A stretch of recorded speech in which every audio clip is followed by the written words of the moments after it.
Traders diary में आपका स्वागत है। आपके साथ मैं हूं वरुण दुबे और आज ट्रेडर्स डायरी मेरे साथ खेलने वाले हैं अरमान नाहर। तो अरमान, सबसे पहले तो बहुत बहुत स्वागत है आपका ट्रेडर्स डायरी में। और इस शो को हम शुरू करें उसके पहले एक बात देख लेते हैं कि आज ग्लोबल क्यूज कैसे देखने मिल रहे हैं। तो सबसे पहले सिंगापुर निफ्टी पे हम नजर डालेंगे। वहाँ करीब करीब अगर आप देखेंगे तो 200 पॉइंट के आसपास की तेजी जो है वो सिंगापुर निफ्टी में देखने मिल रही है। 17,750 के आसपास जो है वो सिंगापुर निफ्टी ट्रेड कर रहा है। और हो भी क्यों ना, जिस तरह से ओवरनाइट ग्लोबल क्यूज यानी कि यूएस के मार्केट्स में तेजी देखने मिली वो काबिले तारीफ थी और उसी का इंपैक्ट जो है आपको एशियन मार्केट्स या फिर सिंगापुर निफ्टी में देखने मिल रहा है। अब यूएस के मार्केट में इतनी तेजी क्यों आई, ये सबसे पहले समझने की कोशिश करना चाहिए। और यूएस के मार्केट में तेजी का सबसे बड़ा कारण था यूएस का इन्फ्लेशन का आंकड़ा। अगर आप देखेंगे तो इन्फ्लेशन वहाँ माना जा रहा था कि 8.7% के आसपास आएगा, लेकिन 8.5% के आसपास आया। यानी कि अनुमान से इन्फ्लेशन का आंकड़ा जो है वो कम रहा है। और ये एक बहुत अच्छी बात है क्योंकि इसके पहले हम लगातार देख रहे थे हर महीने जो इन्फ्लेशन का आंकड़ा आ रहा था वो अनुमान से ज़्यादा आ रहा था। इस बार इन्फ्लेशन का आंकड़ा जो है वो अनुमान से कम आया है और पिछले महीने के मुकाबले भी इन्फ्लेशन में कमी आई है। तो अब इसके अपने आप में एक बड़े मायने हैं और वो ये है कि अब शायद लोग ये मान के चल रहे हैं कि फेड जिस स्पीड से रेट हाइक कर रहा था शायद वो स्पीड जो है थोड़े हैं कि फेड जिस स्पीड से रेट हाइक कर रहा था शायद वो स्पीड जो है थोड़ी कम हो जाएगी। क्यों? क्योंकि अब कहीं ना कहीं जो रेट हाइक्स फेड ने किए हैं उसका इम्पैक्ट जो है इन्फ्लेशन के नंबर्स पे देखने मिल रहा है और उसी का असर जो है कहीं ना कहीं अब आने वाली फेड के पॉलिसीज में आपको देखने मिलेगा। इसके लिए यूएस के मार्केट्स ने इस इन्फ्लेशन के आंकड़े को हाथों हाथ लिया और इसके लिए आपने देखा कि यूएस के मार्केट्स में इस तरह की तेजी देखने मिली। डाउ जोन्स को आप देख लीजिए 550 साढ़े 500 अंकों के आसपास के गेंस। नैस्डैक वहाँ करीब 350 पॉइंट के आसपास की तेजी, सबसे ज़्यादा तेजी तो नैस्डैक में ही थी। S&P में भी करीब 2-2.25% के आसपास के गेंस देखने मिले। आज सुबह सुबह अगर आप देखेंगे तो डाउ फ्यूचर जो है वहाँ पे आपको अच्छी खासी तेजी देखने मिलेगी। यानी कि कल की तेजी के बाद एक फॉलो बाइंग जो है आपको डाउ फ्यूचर्स नैस्डैक फ्यूचर्स में देखने मिल रही है और ये अपने आप में काफ़ी अच्छी बात है। देखिए 50 से 80 पॉइंट के आसपास की तेज़ी जो है आपको डाउ फ्यूचर्स में देखने मिल रही है।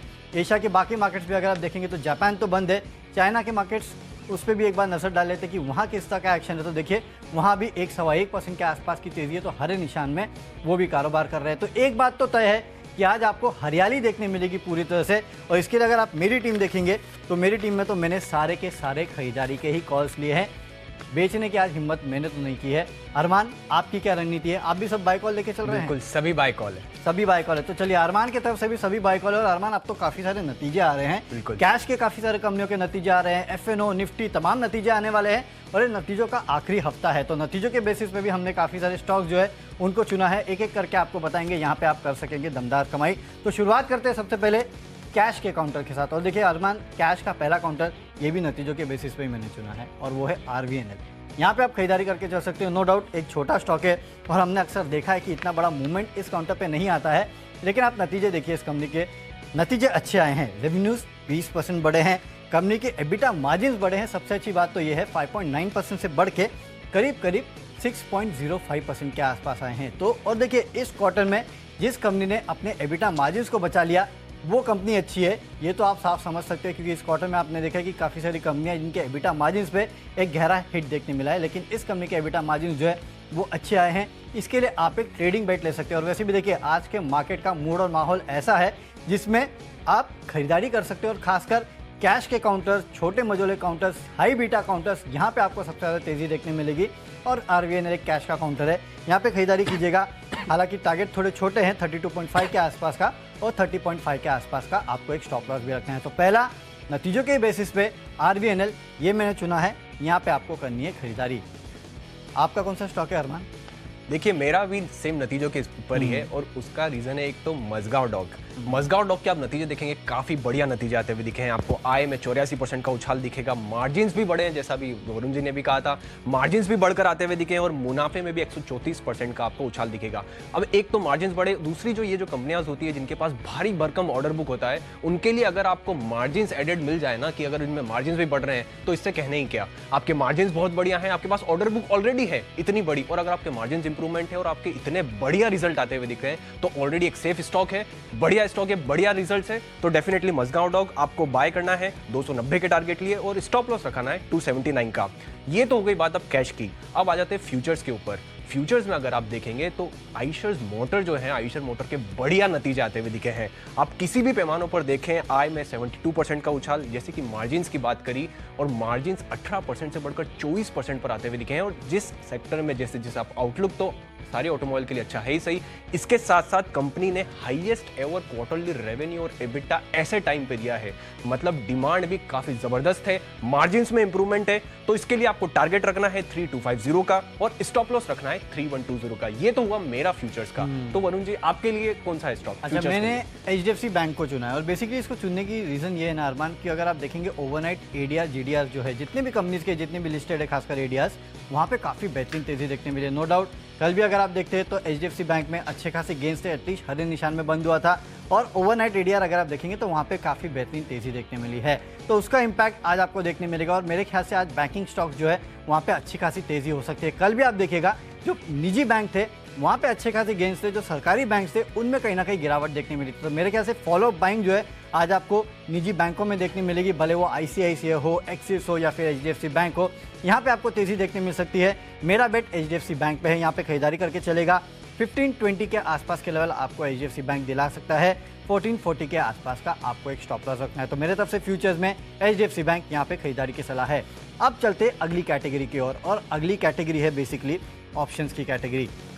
और देखिए आज एक खबर आई है कि 31 अगस्त से हवाई किराया जो है उस पर जो रोक लगी थी उसको हटाने के लिए सरकार ने मंजूरी दे दी है, और ऊपर नीचे दोनों के दाम जो है अब ये कंपनियां खुद तय कर पाएंगी, यानी कि कोई कैप जो है अब एयरलाइन कंपनियों पे नहीं रहने वाला है। और ये एक पॉजिटिव खबर है। हो सकता है कि ये कैप हटाया जाए और फाइनली ये डेट जो है अब सामने आ गई है, और डेट भी काफ़ी दूर नहीं है, 31 अगस्त, यानी कि इसी महीने के बाद से एयरलाइंस जो है अपने खुद के दाम खुद तय कर पाएंगी। ये अपने आप में एक बहुत बड़ा डेवलपमेंट है और इन कंपनियों के लिए एक अच्छी खबर है।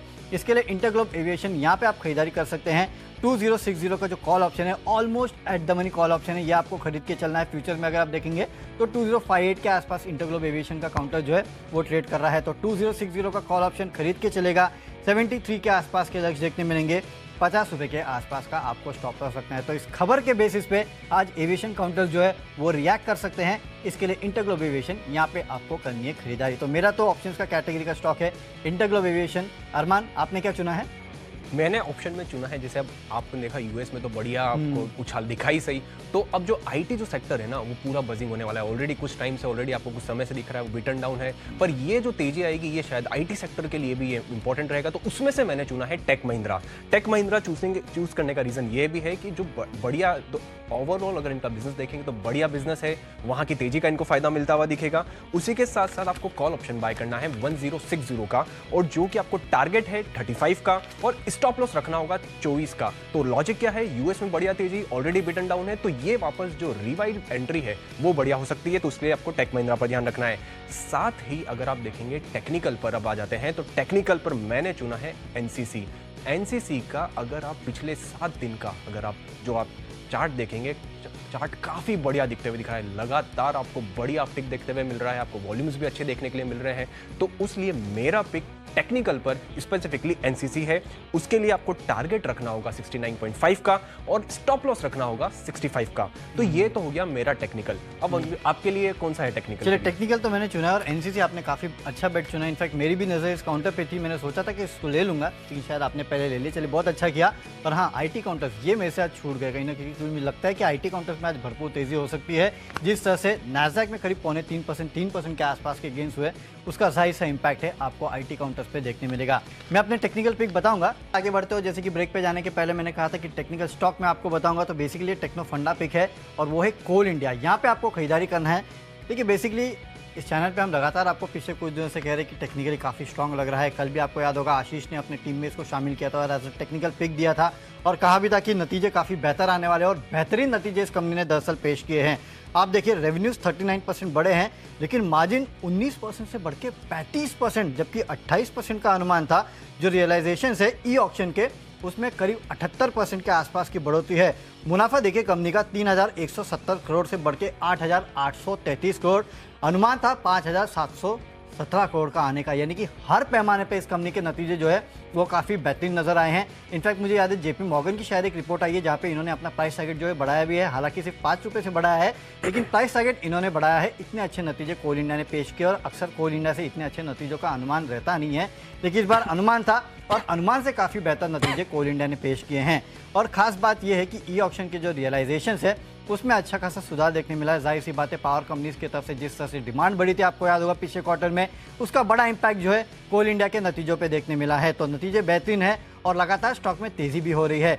टेक्निकल सपोर्ट है 228 के लेवल के लिए आप खरीदारी कर सकते हैं, 215 के आसपास का स्टॉप लॉस रखना है, लेकिन स्टॉप लॉस काफ़ी स्ट्रिक्ट रखना है आपको इस काउंटर में, क्योंकि लगातार इस काउंटर में तेजी देखने मिली है। हालांकि तेजी इस एंटिसिपेशन में थी कि नतीजे अच्छे आएंगे, अच्छे नतीजों का अनुमान था, लेकिन अच्छे से भी काफ़ी ज़्यादा अच्छे नतीजे जो है कोल इंडिया ने पेश किए हैं। इसके लिए आज भी एज अ टेक्निकल पिक मैंने कोल इंडिया को लिया है 228 के लेवल के लिए। चलिए आगे बढ़ते हैं और अगला स्टॉक जो है वो है फंडामेंटल स्टॉक। और फंडामेंटली देखिए, टाटा ग्रुप की कंपनी से अच्छा फंडामेंटल्स किसके हो सकते हैं, और टाटा मोटर्स, यहाँ पे आपको खरीदारी करना है ओवरनाइट। जाहिर सी बात है, जैसे कि मैं कह रहा था कि एडीआर जीडीआर में जिस तरह से उछाल देखने मिला है कंपनीज के, उसका इंपैक्ट आपको देखने मिलेगा। कल भी आपने देखा कि टाटा मोटर्स के स्टॉक में अच्छी खासी तेजी देखने मिली थी, करीब 1-1.25% के आसपास की। आज एक फॉलोअप बाइंग जो है आपको टाटा मोटर्स में देखने मिल सकती है और बेहतरीन तेजी जो है आज आपको फिर से टाटा मोटर्स में देखने मिलेगी। खरीदारी यहाँ करके चलना है 495 के लेवल्स के लिए, 466 के आसपास का आपको एक स्टॉप लॉस भी रखना है। तो टेक्निकल स्टॉक है कोल इंडिया और फंडामेंटल है टाटा मोटर्स। तो दो निफ्टी की कंपनियां हैं जिन पे मैं कर रहा हूं बेट। अरमान, आपका कौन सा स्टॉक है? फंडामेंटल जो मेरा स्टॉक है, मेरे स्टॉक में आपको ध्यान रखना होगा पतंजलि फूड्स पर। अगर आप नतीजे देखेंगे, नतीजे तो सारी पैमानों पर बढ़िया, हालांकि मार्जिन्स थोड़े से ठीक ठाक आए हैं, पर आप बाकी पैमानों पर देखेंगे तो काफी बढ़िया नतीजे आप देखें। मार्जिन्स पे 6.3% से घटकर 5.4% पर आते हुए थे। पर यहाँ पर है ना, दो कैच है। एक तो कि एक जो आपको ध्यान होगा कि जो इनका पतंजलि आयुर्वेदा ने फूड बिजनेस जो ट्रांसफर किया था वो अभी अकाउंट फॉर नहीं है। उसका अगर आप नोट्स देखेंगे तो नोट्स में वो कंपनी ने क्लियरली मेंशन कर रखा है कि वो 1 जुलाई से इसको अकाउंट फॉर करने वाले हैं, तो उसका तो अभी तक इसमें अकाउंट फॉर है नहीं। उसी के साथ साथ अगर आप इनके सेगमेंटल ब्रेकअप देखेंगे, जो पतंजलि का जो सेगमेंटल ब्रेकअप आया है उसमें अगर फूड बिजनेस को अगर आप देखेंगे, स्पेशली फूड बिजनेस सेगमेंट की बात कर रहा हूं मैं, जो अदर्स कैटेगरी में है, वहां पर एक टर्न अराउंड धीरे धीरे होता हुआ दिख रहा है, जो शायद नोटिस में नहीं आया है अभी तक। फूड सेगमेंट का अगर आप देखेंगे, रेवेन्यू देखेंगे, लगातार अगर मैं वाई कंपेयर करूं तो 367 करोड़ से बढ़कर 573 करोड़ पर आता हुआ दिखा है। और क्यू भी अगर आप देखेंगे तो 492 करोड़ से बढ़कर 573 करोड़। स्टोरी ये नहीं है, स्टोरी ये तो है ही सही की बढ़त है। उसी के साथ साथ अगर आप मार्जिन्स देखेंगे, क्योंकि हमेशा जो पतंजलि फूड्स के बारे में बात कर रहे हैं तो हमेशा डिस्कशन ये होता है कि क्या ये दूसरी एफएमसीजी कंपनियां हैं उसके मार्जिन्स पर क्या उस पैमाने पर ये आ पाएगी या नहीं आ पाएगी। तो इसलिए मार्जिन्स देखिए, मार्जिन्स जो वाई आधार पर 8.5% से थे, इस बार वो फूड बिजनेस के जो मार्जिन्स हुए 14.8% पर आते हुए दिखे हैं। क्यू भी अगर आप देखेंगे तो 11.4% से बढ़कर 14.8% पर आते हुए दिखे हैं। तो एक तरफा बढ़िया आपको मार्जिन्स देखने में मिल रहे हैं वो फूड बिजनेस में, जिसमें रेवेन्यू भी ग्रो कर रहा है।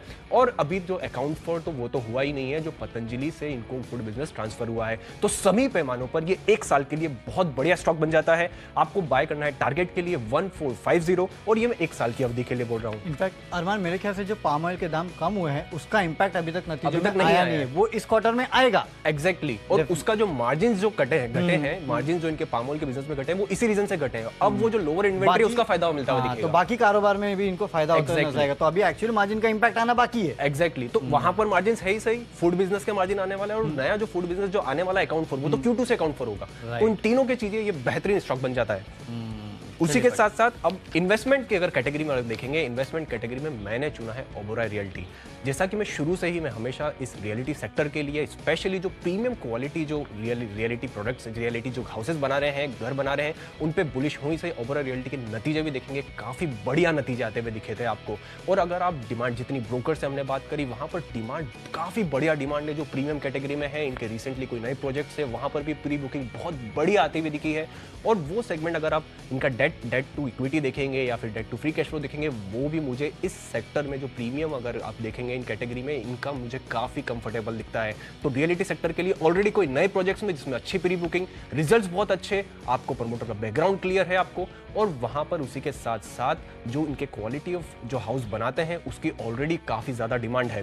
तो उस कारण इन्वेस्टमेंट के लिए एक साल के लिए ये बहुत बढ़िया पिक बन जाता है। आपको टारगेट रखना होगा 1180 का। ये तो हो गया मेरा इन्वेस्टमेंट। अब आपके लिए इन्वेस्टमेंट में आपने कौन कौन सा स्टॉक चूज करा है? ओके, यहाँ पे थोड़ा मैंने अनिल सर से एक स्टॉक ले लिया है और वो है CDSL का, क्योंकि आपको याद है जो 25 स्टॉक अनिल सर ने बताए थे 25 साल के लिए, उसमें CDSL इन्होंने चुना था। और बेसिकली अगर आप देखेंगे तो CDSL एक बहुत ही बेहतरीन फंडामेंटल स्टॉक है। आपको अनिल सर ने तो वैसे तो बताया था फंडामेंटल, लेकिन याद रखिए मैं भी आपको यही कह रहा हूँ कि अब जब मार्केट में तेजी आई है तो इस तरह के काउंटर जो कि कहीं ना कहीं मार्केट से डायरेक्टली रिलेटेड है, मैंने आपको UTI AMC बताया, ऐसे ही BSE लिमिटेड है, ऐसे CDSL भी इसी कैटेगरी में आता है। ऐसे स्टॉक्स पे आपको नजर रखती है, क्योंकि मार्केट में जब जब तेजी आती है ये स्टॉक्स अपने नए हाइस की तरफ चले जाते हैं। और CDSL आपने देखा ऑलमोस्ट इसका जो लाइफ टाइम हाई है 1700 के आसपास का था, वहां से स्टॉक काफी नीचे आ चुका है। तो रिस्क रिवॉर्ड जो है वो इस काउंटर के लिए सबसे बेहतरीन लेवल्स पे है। 6 महीने का वक्त दीजिएगा, ज़्यादा नहीं, आपको फिर से ये 1500-1700 के आसपास के लेवल पे दिखेगा।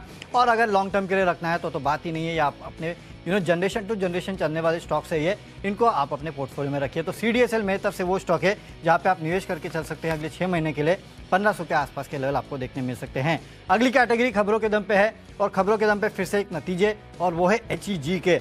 आप नतीजे देखिए, क्वार्टर साल दर साल दोनों अच्छे नजर आए हैं। और याद रखिएगा, ये जो रिफैक्ट्रीज बनाने वाली कंपनियां होती है ना, इनमें जब स्टील कंपनियों के नतीजे अच्छे आते हैं उसके बाद इनमें केपेक्स होता है, और उसके बाद इंपैक्ट जो है इन कंपनियों पे देखने मिलता है, और वही इंपैक्ट देखने मिल रहा है।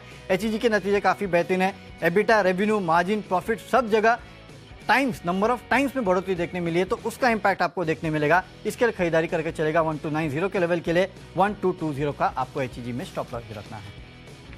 अरमान, आपका खबरों वाला स्टॉक? खबरों के ध्यान पर जो आपने सेम एयरलाइन की स्टोरी बताई है, वो उसके लिए मैंने स्पाइसजेट का उसी में जो उन्होंने बोला है उसी में कुछ एक और चीज़ ऐड करना चाहूँगा। देखिए अब ये कैप हट रहा है, और कैप हटने के बाद आप ये भी सोचिए कि अब जो है वो फेस्टिवल सीजन आने वाला है। फेस्टिवल सीजन में ऑलरेडी अब डिमांड पिकअप पे है, ऑलरेडी आप देखेंगे ट्रैवल पूरा रिवाइव हो चुका है, अभी भी फेस्टिवल सीजन चल रहा है। और आने वाले समय में जैसे सब जो आउटिंग के लिए जाते हैं, अब दिसंबर उसकी छुट्टियां देखेंगे, या फिर उसी के साथ साथ दिवाली के आसपास देखेंगे, तो जहां पर सब इधर से उधर निकलते हैं यहाँ पर, उस समय अब यहाँ पर कोई कैप नहीं है, जहाँ की मतलब अब एक बिल्कुल परफेक्ट टाइमिंग है इन सब के लिए कि आप दाम बढ़ा भी सकते हैं ताकि आपके पास डिमांड का सपोर्ट भी है। तो खबरों के लिए मैंने चुना है स्पाइसजेट, उसमें टारगेट रखिए 47 का और स्टॉप लॉस रहेगा 44 का। अरमान, आपने बुकिंग कर ली है क्या? हाँ बिल्कुल, पहले ही छुट्टी डाल दी थी मैंने आपसे पहले। चले, तो अरमान तो बुकिंग कर चुके, तो अरमान तो शायद सस्ती फ्लाइट में चले जाएंगे, लेकिन हम सब के लिए फ्लाइट जो है वो महंगी होने वाली है।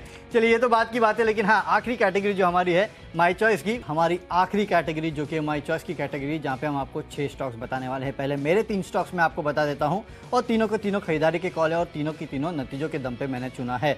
सबसे पहले अगर आप देखेंगे तो ऑल कार्गो लॉजिस्टिक्स, यहाँ पे आप खरीदारी कीजिएगा, क्योंकि इस कंपनी के जो नतीजे आए हैं वो काफ़ी अच्छे हैं। साल दर साल और क्वार्टर दोनों कंपनी के नतीजों में अच्छा खासा दमखम देखने मिला है। मुनाफा अगर आप देखेंगे तो वहाँ अच्छी खासी बढ़ोतरी हुई है, उसका इंपैक्ट देखने मिलेगा। यहाँ पे खरीदारी करके चलेगा, 315 का लक्ष्य आपको देखने मिलेगा, 298 के आसपास का आपको स्टॉप लॉस रखना है। अगला स्टॉक है हेल्थ केयर ग्लोबल, यानी कि यहाँ पे आप खरीदारी करके चल सकते हैं, क्योंकि इस कंपनी के रेवेन्यूज़ अगर आप देखेंगे साल दर साल तो 322 करोड़ से बढ़ के 407 करोड़ पे आए हैं।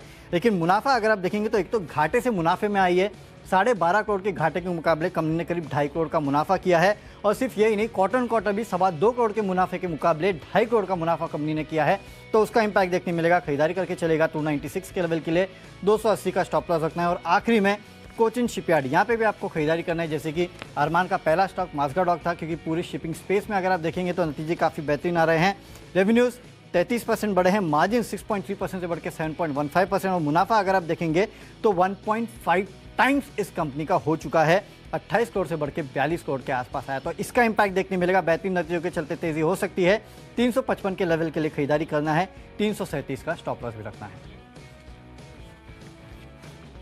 मेरे लिए सबसे माय चॉइस में अगर आपको दिखेंगे, सबसे जो पहला स्टॉक दिखेगा, पहला स्टॉक है असीलिया सॉल्यूशन। उसका रीज़न ही आपको नतीजे तो पहले आ चुके हैं, नतीजे तो बहुत बढ़िया आए थे। उसके साथ साथ आप कंपनी के अगर फंडामेंटल्स देखेंगे, इनकी 80% से आय ज़्यादा जो है वो रिकरिंग रेवेन्यू है। उसी के साथ साथ अगर आप देखेंगे कंपनी नेट डेट फ्री है, और कंपनी का डिविडेंड यील्ड भी 6% का है। और इन सब स्पेस को मिला के अगर देखें तो इससे बढ़िया पिक हो नहीं सकता। इसीलिए अगर आपको देखेंगे तो मैं इसको टारगेट दे रहा हूँ 1400 का, और जो ड्यूरेशन देना होगा आपको 1 साल का। अगला स्टॉक है मेरे लिए IRCTC। आप नतीजे देखेंगे, नतीजे सारे पैमानों पर काफी बड़े आते हुए दिखे हैं। ऑलरेडी अब फेस्टिव सीजन है ही सही, तो डिमांड तो ऑलरेडी आ ही रही है, नतीजे काफी बड़े आते हुए दिखे हैं। तो ओवरऑल IRCTC आपको बाय करके रखना है। उसके लिए आपको टारगेट रखना है 693 का और स्टॉप लॉस रखना है 665 का। और तीसरा होगा मेरे लिए माय चॉइस में टाटा कंज्यूमर प्रोडक्ट्स। और अगर आप इनके नतीजे देखेंगे, FMCG स्पेस तो है ही सही अच्छा, अगर आप इनके नतीजे देखेंगे, नतीजे बड़े आते हुए दिखे हैं। जो हमारा एस्टिमेट था उससे बड़े आते हुए दिखे, जैसे कि हमारा लगातार फोकस उन कंपनियों पर है जो मार्जिन इंप्रूवमेंट दे रहे हैं, सिर्फ टॉप लाइन पर ही नहीं, सिर्फ मार्जिन में भी इंप्रूवमेंट। तो इन्होंने मार्जिन में भी इंप्रूवमेंट दिया है, तो उसके कारण मेरा पिक टाटा कंज्यूमर प्रोडक्ट्स रहेगा। इसके लिए आपको बाय करना है टारगेट 814 का और स्टॉप लॉस रखना होगा 780 का। चलिए, तो स्टॉक्स की सूची तो पूरी हो चुकी है और हमने आपको बता दिया कौन से स्टॉक्स हमने अपनी टीम में शामिल किए, लेकिन एक बार फटाफट देख लेते हैं रिकैप। कैश का काउंटर है RVNL, यहाँ पे आपको खरीदारी करना है, बेहतरीन नतीजों के चलते हो सकती है तेजी। फ्यूचर्स में HDFC बैंक में करना है खरीदारी 1520 के लेवल के लिए। ऑप्शंस में इंटरग्लोब एविएशन का 2060 का कॉल ऑप्शन जो है वो आपको खरीदना है, क्योंकि 31 अगस्त से हवाई किराया जो है उस पर लगी जो कैप है वो हटाया जाएगा, तो उसका इंपैक्ट आपको देखने मिलेगा। इसके लिए इंटरग्लोब एविएशन में खरीदारी करना है। टेक्निकली कोल इंडिया अच्छा लगता है, नतीजे अच्छे और पिछले कुछ दिनों से तेजी भी है, इसके लिए खरीदारी कर सकते हैं, फॉलो बाइंग हो सकती है। फंडामेंटली टाटा मोटर्स अच्छा लगता है, निवेश करना है CDSL में। अगले 6 महीने में 1500 के आसपास के लेवल देखने मिलेंगे। खबरें HEG में है, नतीजों का इंपैक्ट देखने मिलेगा। माई चॉइस में all cargo logistics, health care, global और कोचिंग शिपयार्ड, इन सभी कंपनियों में आपको नतीजों का इंपैक्ट देखने मिलेगा। हर कंपनी में हो सकती है तेजी। और आज का मेरा बेस्ट पिक है टाटा मोटर्स। इस कंपनी में आज आपको बेहतरीन तेजी देखने मिल सकती है, क्योंकि जिस तरह से मार्केट का मूड और माहौल है और जिन लेवल्स पे काउंटर उपलब्ध है, रिस्क रिवॉर्ड काफ़ी अच्छा है। 495 के लेवल्स के लिए खरीदारी कीजिएगा, 466 के आसपास का आपको रखना है एक स्टॉप लॉस। मेरे लिए आपको रिकैप में सबसे पहले आपको देखो मजगांव डॉग के बढ़िया नतीजे आते हुए दिखे थे। आपको टारगेट भी बहुत बढ़िया मिला है उसमें, और उसी के साथ साथ आपको ऑर्डर बुक है, ऑर्डर बुक भी काफ़ी बढ़िया है। आइशर मोटर के भी नतीजे काफ़ी बढ़िया आते हुए दिखेंगे, स्पेस ही बढ़िया है, हाईएस्ट एवर EBITDA और रेवेन्यू देते हुए दिखे हैं। तो आइशर मोटर पर फ्यूचर्स में ध्यान रखिएगा। ऑप्शंस में आपको टेक महिंद्रा पर ध्यान रखना होगा। टेक महिंद्रा IT बजिंग है, आपने नेस्डेक में भी अच्छा उछाल देखा, तो उसका आपको प्रीमियम मिलता हुआ दिखेगा। NCC अगर आप पिछले 6-7 दिन का अगर चार्ट देखेंगे, काफ़ी बढ़िया चार्ट है, तो NCC पर भी ध्यान रखिएगा, वो मेरा टेक्नो पिक होगा। और फंडामेंटल्स के हिसाब से अगर आप देखेंगे, तो फंडामेंटल्स के हिसाब से मेरे लिए पतंजलि फूड्स होगा। सारे पैमानों पर इनका फूड सेगमेंट का बिजनेस भी देखेंगे तो वो काफ़ी बढ़िया आता हुआ दिखा है। और अगर अब इन्वेस्टमेंट की बात करें, इन्वेस्टमेंट में ओबेरॉय रियल्टी, क्योंकि जो प्रीमियम कैटेगरी का रियल एस्टेट है उस पर तो मैं बुलिश हो ही सही, तो और कम डेट के लिए इसलिए सबसे बढ़िया स्पेस है। स्पाइसजेट जो आपने खबरें देखी एयरलाइंस के लिए, और अब डिमांड है, इनको मार्केट जो इनका वो प्राइसेस है वो भी बढ़ा सकते हैं, डिमांड भी बढ़िया है। असीलिया सॉल्यूशन की अगर आप बात करेंगे, माय चॉइस में अगर असीलिया सॉल्यूशन, क्योंकि सभी पैमानों पर डेट फ्री, रिकरिंग रेवेन्यू और बढ़िया रिजल्ट्स, और उसी के साथ साथ IRCTC भी, जहां पे नतीजे बहुत बढ़िया हैं और डिमांड बहुत बढ़िया है। और अंत में अगर देखेंगे टाटा कंज्यूमर भी अगर आप देखेंगे, नतीजे हमारे पैमानों के मुताबिक आते हुए दिखे हैं। और अगर मुझे माय बेस्ट पिक होगा, तो माय बेस्ट पिक होगा पतंजलि फूड्स, क्योंकि सभी पैमानों पर अगर मुझे देखा जाए, जितने 3-4 पैमाने जितने भी हैं, सब पे ये खरा उतरता है। तो my best pick Patanjali Foods. चलिए, तो स्टॉक्स की सूची तो पूरी हो चुकी है, हमने आपको बता दिया है कि कहाँ आपको खरीदारी करना है और कहाँ आपको बिकवाली करना है। लेकिन सबसे पहले तो हमारे सारे व्यूअर्स को हैप्पी रक्षाबंधन। बिल्कुल। और ये ना एक सवाल उठता है, क्योंकि हमने देखा है कि कल मार्केट रेंज बाउंड था, लेकिन US के इन्फ्लेशन के आंकड़े आ गए और उसके बाद SGX निफ्टी दिखा रहा है कि 200 पॉइंट के आसपास की तेजी होने वाली है। यानी कि कल जो शॉर्ट करके गए थे, अब उनकी रक्षा कौन करेगा। इनकी तो हालत होने वाली है खराब। लेकिन हाँ, ये इन्फ्लेशन का डेटा क्यों इतना अच्छा आया, इसका क्या इम्पैक्ट US के मार्केट पे और इसका क्या इम्पैक्ट भारतीय मार्केट पे है,